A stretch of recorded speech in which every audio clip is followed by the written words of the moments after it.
Very lucky because if she wants to be morena, ang ganda. If she wants to be maputi, ang ganda. Thank you. I love you. Bunot ako sa'yo. Libre mo ako mamaya ka.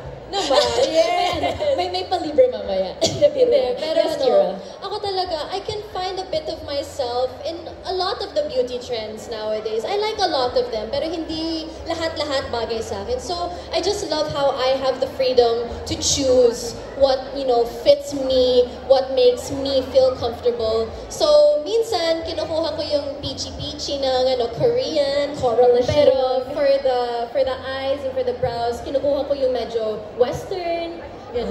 So adapt din talaga to your own features. Yes, as Miss Kate has said. Said a while ago, ano yung sinabi niya?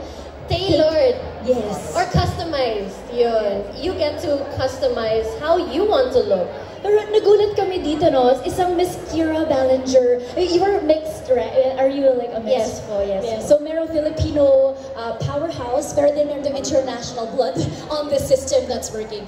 But even Miss Kira Ballinger, guys, they look great on camera. That's also because teams work so hard to also put it together. There are people behind it, right? Of course, for me to look like this, it really does take a village. And Ate Arby, as a makeup artist, I've seen how she works.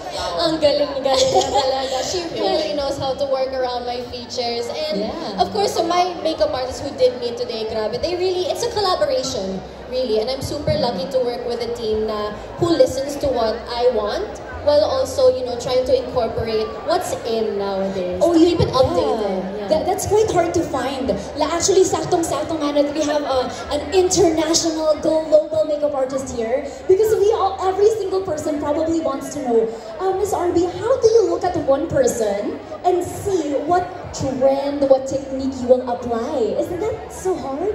Paano nyo nagagawa yun? You know what? I feel that makeup artists, they say we're not magicians, but we are. They are. We are magicians.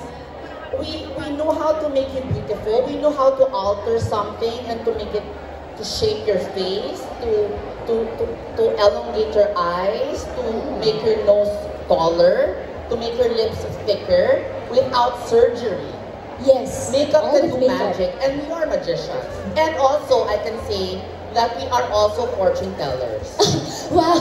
Today we learned the secrets of makeup because artists. you know why? Sometimes when I'm faced with a client who's sad, who's happy, who's in love, who just have broken up, I know what makeup to uplift their feelings at that moment. So, therapist din pala kayo. Wow. Sino ba kilala nyo? Nostradamus? Madam Auring? Sino ba? Ganon. We are like that. Tarot readers. Yeah, for example, I've had just a client who just had broken up with his boyfriend. And she really wanted to be beautiful. And sabi niya, can you do sparkles on me? And when you give that to her, na-happy siya. Parang, it's like cutting your hair. Di ba pag It gives you that shine.